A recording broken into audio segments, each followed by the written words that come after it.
Vaishali education में आपका स्वागत है। बिना किसी बकवास के सीधे हम लोग अपने टॉपिक पे आते हैं।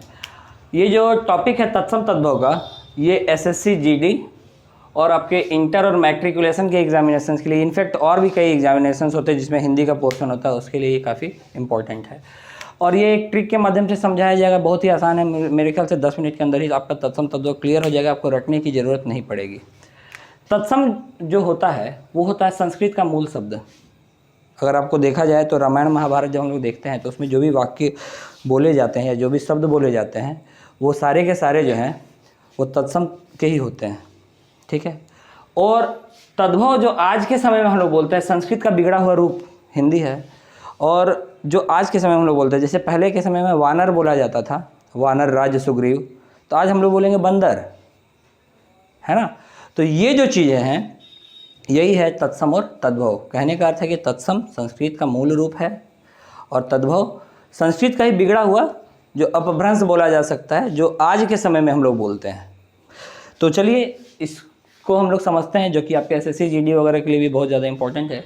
क्या है इस फॉर्मूला का नाम है स्वच्छ फॉर्मूला। श व आधा च छ और ये विसर्ग, स्वच्छ फॉर्मूला। ये स्वच्छ याद हो ही गया होगा, स्वच्छ अभियान आपको पता है, स्वच्छ भारत अभियान। तो देखिए स्वच्छ का स, ये तालव्य ऐसा और मूर्धन स जो है जब भी आएगा तो ये तत्सम में आएगा। जैसे षटकोण, स्वसुर, पहला वाला वर्ड देखिए, समझ जाइएगा, ठीक है।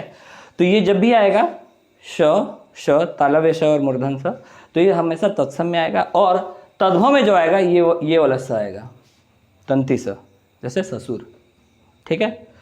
अब आते हैं हम लोग व में, ये स का काम हो गया।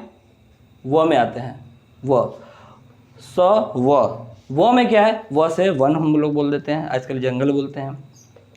वानर आजकल हम लोग बंदर बोल देते हैं। विहार, पहले हमारे प्रदेश का नाम बिहार नहीं होकर विहार होता था। ये 13वीं शताब्दी में जब तुर्क के लोग आए थे तो इसका नाम विहार से बिहार कर दिए थे। खैर हम लोग इतिहास में नहीं जाते। तो ये देख रहे हैं, ये पहले बोला जाता था, अब बोला जाता है। तो इसमें व का यूज है, इसमें ब का यूज है। तो वही मेरे कहने का मतलब, जिसमें व आएगा शुरुआत में उसमें क्या वो हो जाएगा तत्सम, और जिसमें ब आएगा वो क्या हो जाएगा तद्भव। मेरे ख्याल से आप लोग समझ रहे होंगे अभी तक।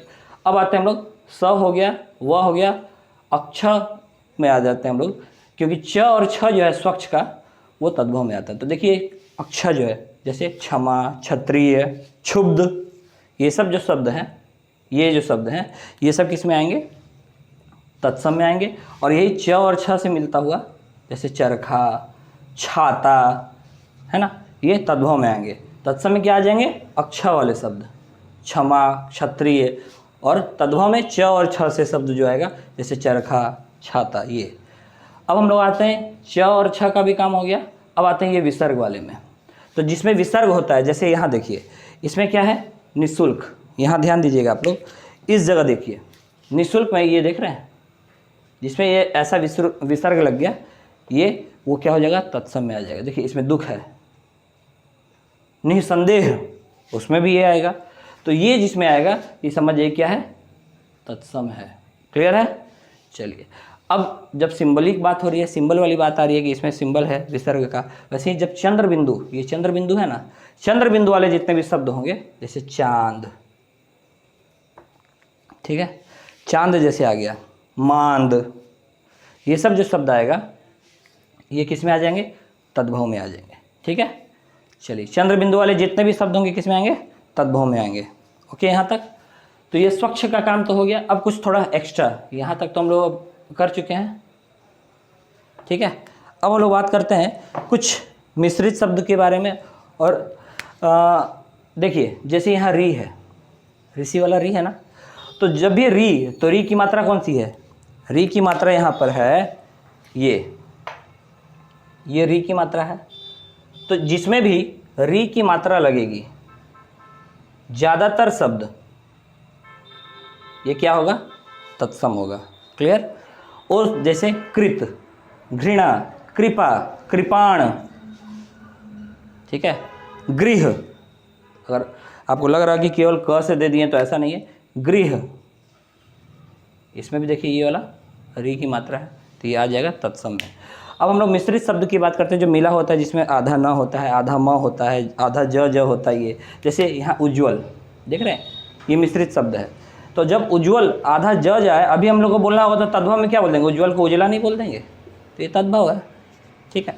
तो जिसमें भी मिश्रित शब्द है, जैसे आधा ज है, ये तर्क लिखा हुआ है, तो ऊपर में जो यहाँ पे र की मात्रा रेफ है, जो ये है, ये क्रम में ये र की मात्रा है, ये जब भी आएगा, जैसे गंगा है, देखिए इसमें कोई और बिंदु है, अगर इसको तोड़ा जाए गंगा को, तो हमें पता है कि इसको हम लोग ऐसे लिखेंगे, अगर शुद्ध लिखना होगा तो गंगा, है ना।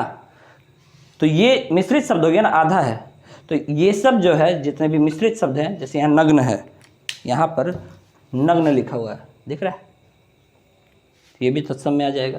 कर्पूर है, हम लोग पूजा पाठ में पंडित जी लोगों को देखिएगा, वो कपूर नहीं बोलेंगे, बोलने के समय में हम लोग भले कपूर बोलते हैं, आज के समय में हम लोग बोलते हैं कपूर, सही बात है, इसलिए तद्भव है कपूर। लेकिन जब संस्कृत की बात आती है तो वो कर्पूर होता है, इसलिए जब पंडित जी लोग जब पूजा कराते होंगे, आप लोग गौर करते होंगे, कर्पूर गौरम कहते हैं वो, है ना, कपूर गौरम नहीं, कर्पूर गौरम करणाम तारम बोलते हैं। खैर, तो हम लोग उस पर भी नहीं आते। अंतिम है पहचानने का तरीका, ये मूर्धन न, तो जिसमें भी मूर्धन न लगता है, वो वाला शब्द जो है, वो वाला जो शब्द है, वो क्या आ जाएगा, तत्सम में आ जाएगा, ठीक है। कोई दिक्कत यहाँ तक? जैसे इसमें कुणाल है, तो इसमें भी देखिए मूर्धन न है, ये बाण है, इसमें भी मूर्धन न है। तो आशा करते हैं कि आप लोगों को ये चीज़ समझ में आ गया होगा कि जितने भी शब्द हैं तत्सम तद्भव के, ये 90% ये फॉर्मूला कारगर है। आप लोगों को अगर फॉर्मूला दिमाग में बैठ जाता है, तो मात्र 10% में ही जो अपवाद वाले जो शब्द हैं, उसको ही आपको केवल याद करना पड़ेगा।